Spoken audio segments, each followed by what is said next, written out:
Chapter 47 of the strange manner in which Don Quixote of La Mancha was carried away enchanted, together with other remarkable incidents.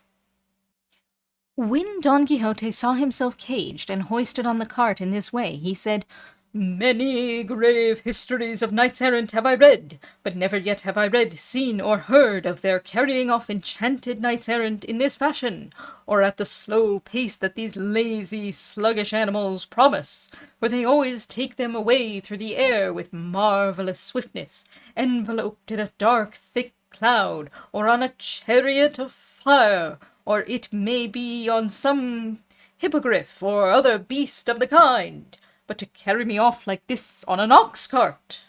My God, it puzzles me.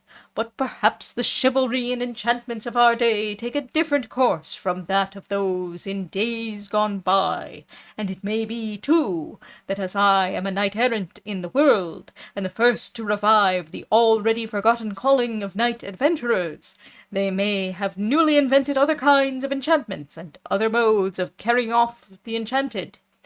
What thinkest thou of the matter, Sancho, my son?"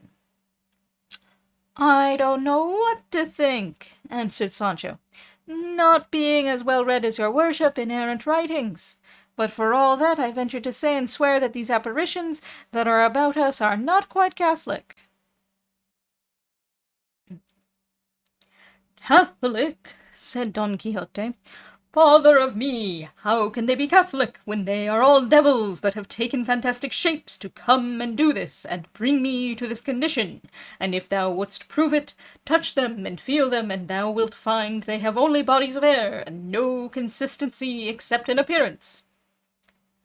"By God, master," returned Sancho, "I have touched them already, and that devil that goes about there so busily has firm flesh, and another property very different from what I have heard say devils have.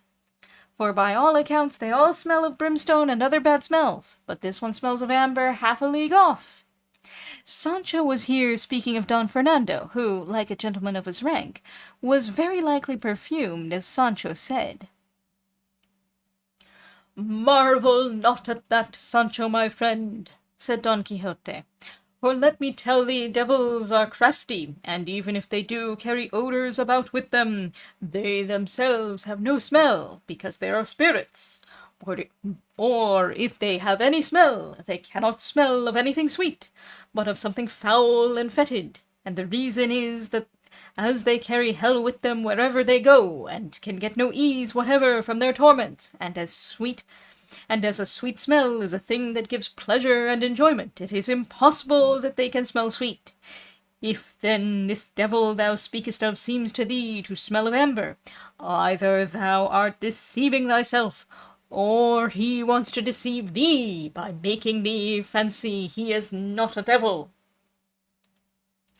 Such was the conversation that passed between master and man, and Don Fernando and Cardenio, apprehensive of Sancho's making a complete discovery of their scheme, towards which he had already gone some way, resolved to hasten their departure, and calling the landlord aside, they directed him to saddle Rocinante and put the pack-saddle on Sancho's ass, which he did with great alacrity. In the meantime, the curate had made an arrangement with the officers that they should bear them company as far as his village, he paying them so much a day. Cardenio hung the buckler on one side of the bow of Rocinante's saddle, and the basin on the other, and by signs commanded Sancho to mount his ass, and takes Rocinante's bridle, and at each side of the cart he placed 2 officers with their muskets. But before the cart was put in motion, out came the landlady and her daughter and Maritornes to bid Don Quixote farewell, pretending to weep with grief at his misfortune, and to them Don Quixote said, "Weep not, good ladies, for all these mishaps are the lot of those who follow the profession I profess, and if these reverses did not befall me, I should not esteem myself a famous knight-errant. For such things never happen to knights of little renown and fame, because nobody in the world thinks about them, to valiant knights they do, for these are envied for their virtue and valour by many princes and other knights who compass the destruction of the worthy by base means. Nevertheless, virtue is of herself so mighty that, in spite of all the magic that Zoroaster, its first inventor, knew, she will come victorious out of every trial, and shed her light upon the earth as the sun does upon the heavens. Forgive me, fair ladies, if, through inadvertence, I have in aught offended you, for intentionally and wittingly I have never done so to any, and pray to God that he deliver me from this captivity to which some malevolent enchanter has consigned me. And should I find myself released therefrom, the favours that ye have bestowed upon me in this castle shall be held in memory by me, that I may acknowledge, recognize, and requite them as they deserve. While this was passing between the ladies of the castle and Don Quixote, the curate and the barber bade farewell to Don Fernando and his companions, to the captain, his brother, and the ladies, now all made happy, and in particular to Dorothea and Lucinda. They all embraced one another, and promised to let each other know how things went with them, and Don Fernando directed the curate where to write to him, to tell him what became of Don Quixote, assuring him that there was nothing that could give him more pleasure than to hear of it, and that he too, on his part, would send him word of everything he thought he would like to know, about his marriage, Zoraida's baptism, Don Luis's affair, and Lucinda's return to her home. The curate promised to comply with his request carefully, and they embraced once more, and renewed their promises.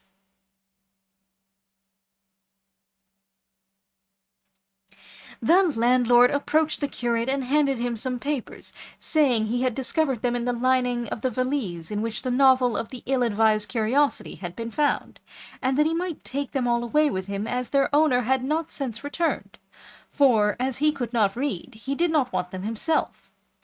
The curate thanked him, and, opening them, he saw at the beginning of the manuscript the words "Novel of Rinconete and Cortadillo," by which he perceived that it was a novel, and, as that of the ill-advised curiosity had been good, he concluded this would be so too, as they were both probably by the same author. So he kept it, intending to read it when he had an opportunity. He then mounted, and his friend the barber did the same, both masked, so as not to be recognized by Don Quixote, and set out following in the rear of the cart. The order of march was this. First went the cart, with the owner leading it. At each side of it marched the officers of the Brotherhood, as has been said, with their muskets. Then followed Sancho Panza on his ass, leading Rocinante by the bridle, and behind all came the curate and the barber on their mighty mules, with faces covered, as aforesaid, and a grave and serious air, measuring their pace to suit the slow steps of the oxen. Don Quixote was seated in the cage, with his hands tied and his feet stretched out, leaning against the bars, as silent and as patient as if he were a stone statue, and not a man of flesh. Thus slowly and silently they made, it might be, 2 leagues, until they reached a valley which the carter thought a convenient place for resting and feeding his oxen, and he said so to the curate, but the barber was of opinion that they ought to push on a little farther, as at the other side of a hill which appeared close by he knew there was a valley that had more grass and much better than the one where they proposed to halt, and his advice was taken, and they continued their journey.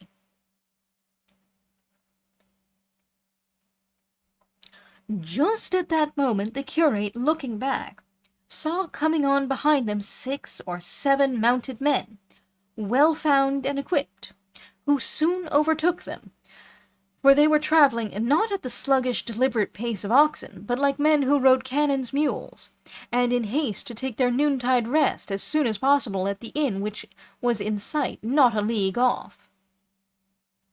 The quick travellers came up with the slow, and courteous salutations were exchanged, and one of the newcomers, who was in fact a canon of Toledo, and master of the others who accompanied him, observing the regular order of the procession, the cart, the officers, Sancho, Rocinante, the curate, and the barber, and above all Don Quixote caged and confined, could not help asking what was the meaning of carrying the man in that fashion, though, from the badges of the officers, he already concluded that he must be some desperate highwayman or other malefactor whose punishment fell within the jurisdiction of the Holy Brotherhood.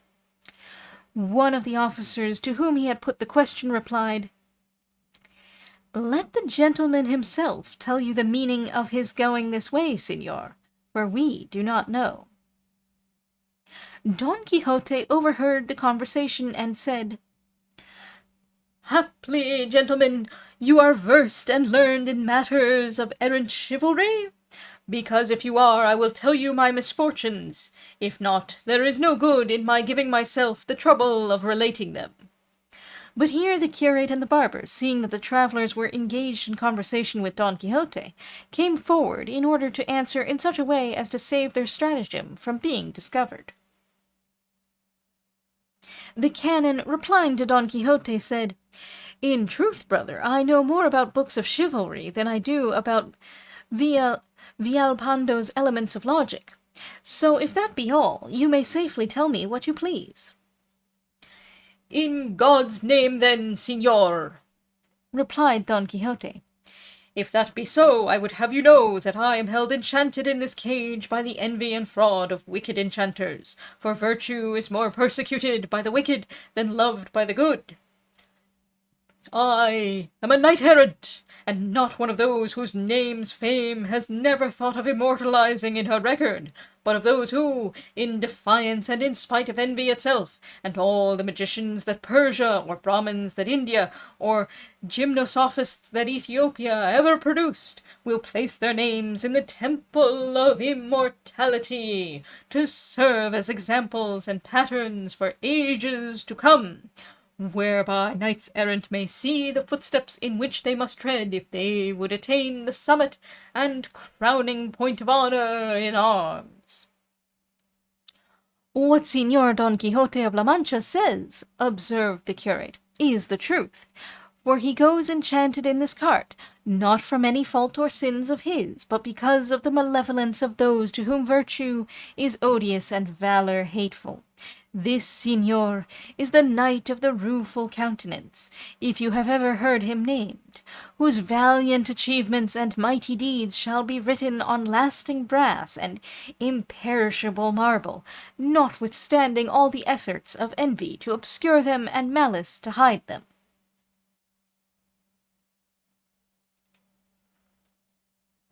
When the canon heard both the prisoner and the man who was at liberty talk in such a strain, he was ready to cross himself in his astonishment, and could not make out what had befallen him, and all his attendants were in the same state of amazement. At this point Sancho Panza, who had drawn near to hear the conversation, said, in order to make everything plain, "Well, sirs, you may like or dislike what I am going to say, but the fact of the matter is, my master, Don Quixote, is just as much enchanted as my mother. He is in his full senses, he eats and he drinks, and he has his calls like other men, and as he had yesterday, before they caged him. And if that's the case, what do they mean by wanting me to believe that he is enchanted? For I have heard many a one say that enchanted people neither eat, nor sleep, nor talk, and my master, if you don't stop him, will talk more than 30 lawyers." Then, turning to the curate, he exclaimed, "Ah, Signor Curate, do you think I don't know you? Do you think I don't guess and see the drift of these new enchantments? Well then, I can tell you I know you, for all your face is covered, and I can tell you I am up to you, however you may hide your tricks. After all, where envy reigns virtue cannot live, and where there is miserliness, there can be no liberality. Ill betide the devil! If it had not been for your worship, my master would be married to the Princess Micomicona this minute, and I should be a count at least, for no less was to be expected, as well from the goodness of my master, him of the Rueful Countenance, as from the greatness of my services. But I see now how true it is, what they say in these parts, that the wheel of fortune turns faster than a mill wheel, and that those who were up yesterday are down today. I am sorry for my wife and children, for when they might fairly and reasonably expect to see their father return to them a governor or viceroy of some island or kingdom, they will see him come back a horseboy. I have said all this, Signor Curate, only to urge your paternity to lay to your conscience your ill treatment of my master, and have a care that God does not call you to account in another life for making a prisoner of him in this way, and charge against you all the succors and good deeds that my lord Don Quixote leaves undone while he is shut up. "Trim those lamps there!" exclaimed the barber at this. "So you are of the same fraternity as your master too, Sancho. By God, I begin to see that you will have to keep him company in the cage, and be enchanted like him for having caught some of his humour and chivalry. It was an evil hour when you let yourself be got with child by his promises, and that island you long so much for found its way into your head." "I am not with child by anyone," returned Sancho, "nor am I a man to let myself be got with child, if it was by the king himself. Though I am poor, I am an old Christian, and I owe nothing to nobody. And if I long for an island, other people long for worse. Each of us is the son of his own works, and being a man I may come to be pope, not to say governor of an island, especially as my master may win so many that he will not know what to give them to. Especially as my master may win so many that he will not know whom to give them to. Mind how you talk, Master Barber, for shaving is not everything, and there is some difference between Peter and Peter. I say this because we all know one another, and it will not do to throw false dice with me. And as to the enchantment of my master, God knows the truth. Leave it as it is. It only makes it worse to stir it." The barber did not care to answer Sancho lest by his plain speaking he should disclose what the curate and he himself were trying so hard to conceal, and under the same apprehension the curate had asked the canon to ride on a little in advance, so that he might tell him the mystery of this man in the cage, and other things that would amuse him. The canon agreed, and going on ahead with his servants, listened with attention to the account of the character, life, madness, and ways of Don Quixote, given him by the curate, who described to him briefly the beginning and origin of his craze, and told him the whole story of his adventures up to his being confined in the cage, together with the plan they had of taking him home to try if by any means they could discover a cure for his madness. The canon and his servants were surprised anew when they heard Don Quixote's strange story, and when it was finished he said, "To tell the truth, Señor Curate, I for my part consider what they call books of chivalry to be mischievous to the state, and though led by idle and false taste I have read the beginnings of almost all that have been printed, I never could manage to read any one of them from beginning to end. For it seems to me they are all more or less the same thing, and one has nothing more in it than another. This no more than that. And in my opinion, this sort of writing and composition is of the same species as the fables they call the Milesian, nonsensical tales that aim solely at giving amusement and not instruction, exactly the opposite of the apologue fables which amuse and instruct at the same time. And though it may be the chief object of such books to amuse, I do not know how they can succeed when they are so full of such monstrous nonsense. For the enjoyment the mind feels must come from the beauty and harmony which it perceives or contemplates in the things that the eye or the imagination brings before it, and nothing that has any ugliness or disproportion about it can give any pleasure.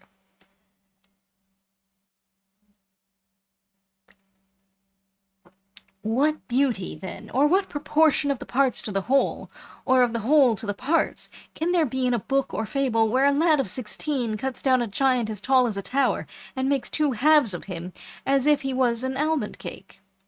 And when they want to give us a picture of a battle, after having told us that there are 1,000,000 of combatants on the side of the enemy, let the hero of the book be opposed to them, and we have perforce to believe, whether we like it or not, that the said knight wins the victory by the single might of his strong arm.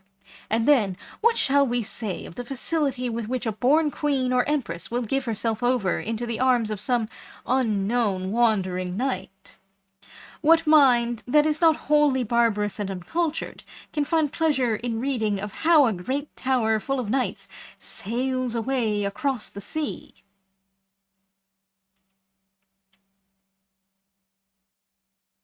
Like a ship with a fair wind, and will be tonight in Lombardy, and tomorrow morning in the land of Prester John of the Indies, or some other that Ptolemy never described nor Marco Polo saw.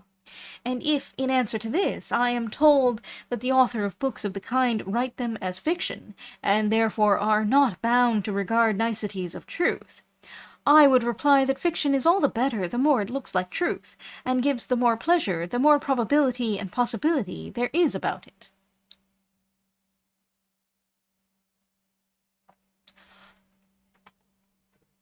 Plots in fiction should be wedded to the understanding of the reader, and be constructed in such a way that, reconciling impossibilities, smoothing over difficulties, keeping the mind on the alert, they may surprise, interest, divert, and entertain, so that wonder and delight joined may keep pace with one with the other.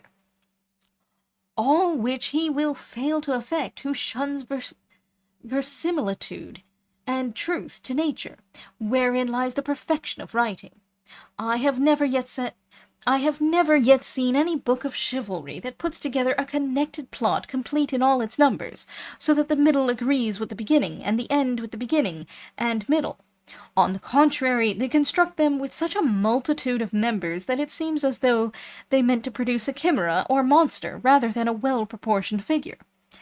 And besides all this, they are harsh in their style, incredible in their achievements, licentious in their amours, uncouth in their courtly speeches, prolix in their battles, silly in their arguments, absurd in their travels, and, in short, wanting in everything like intelligent art, for which reason they deserve to be banished from the Christian commonwealth as a worthless breed. The curate listened to him attentively, and felt that he was a man of sound understanding, and that there was good reason in what he said. So he told him that, being of the same opinion himself, and bearing a grudge to books of chivalry, he had burned all Don Quixote's, which were many, and gave him an account of the scrutiny he had made of them, and of those he had condemned to the flames, and those he had spared. With which the canon was not a little amused, adding that, though he had said so much in condemnation of these books, still he found one good thing in them, and that was the opportunity they afforded to a gifted intellect for displaying itself. For they presented a wide and spacious field over which the pen might range freely, describing shipwrecks, tempests, combats, battles, portraying a valiant captain with all the qualifications requisite to make one, showing him sagacious in foreseeing the wiles of the enemy, eloquent in speech to encourage or restrain his soldiers, ripe in counsel, rapid in resolve, as bold in biding his time as in pressing the attack, now picturing some sad, tragic incident, now some joyful and unexpected event. Here a beauteous lady, virtuous, wise, and modest, there a Christian knight, brave and gentle, here a lawless, barbarous braggart, there a courteous prince, gallant and gracious, setting forth the devotion and loyalty of vassals, the greatness and generosity of nobles. Or again, said he, the author may show himself to be an astronomer, or a skilled cosmographer, or musician, or one versed in affairs of state, and sometimes he will have a chance of coming forward as a magician, if he likes. He can set forth the craftiness of Ulysses, the piety of Aeneas, the valor of Achilles, the misfortunes of Hector, the treachery of Sinon, the friendship of Euryalus, the generosity of Alexander, the boldness of Caesar, the clemency and truth of Trajan, the fidelity of Zophius,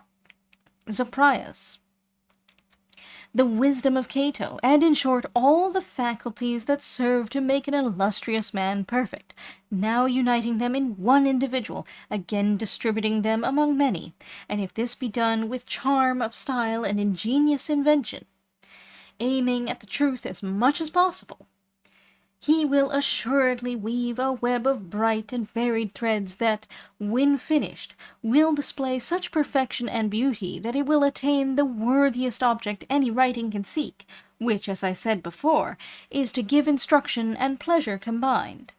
For the unrestricted range of these books enables the author to show his powers, epic, lyric, tragic, or comic, and all the moods the sweet and winning arts of poesy and oratory are capable of, for the epic may be written in prose just as well as in verse. Two officers with their muskets. Here, for once, Hartzenbusch has overlooked an inconsistency. In chapter 45, we were told the officers were 3 in number. Farther on, it will be seen that they carried crossbows, not muskets.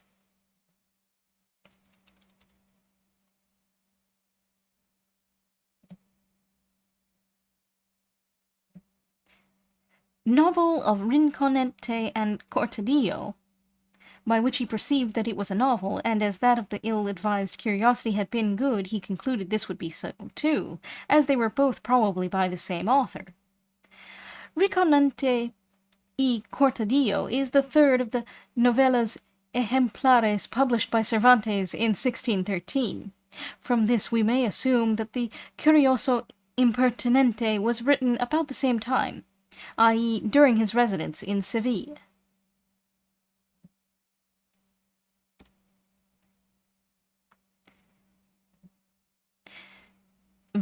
Villalpando's Elements of Logic.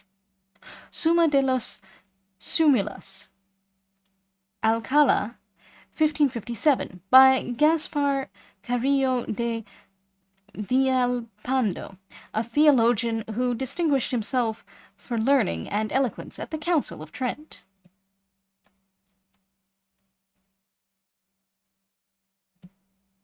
The wheel of fortune turns faster than a mill wheel. Proverb 209. Only to urge your paternity. A title sometimes given to ecclesiastics in lieu of reverence. Trim those lamps there. Proverbial phrase. Adobadme esos candiles. Being a man, I may come to be pope. Proverbs 112 and 117. Oh, sorry about that. Each of us is the son of his own works, and being a man, I may come to be pope. Proverbs 112 and 117.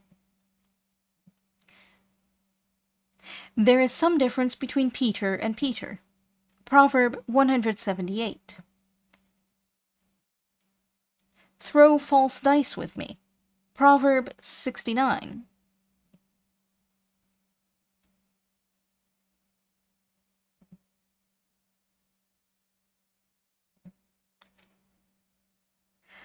A lad of 16 cuts down a giant as tall as a tower and makes 2 halves of him as if he was an almond cake. Alluding to Bellianus of Greece, who, when only 16, cut a knight in 2 at Persepolis.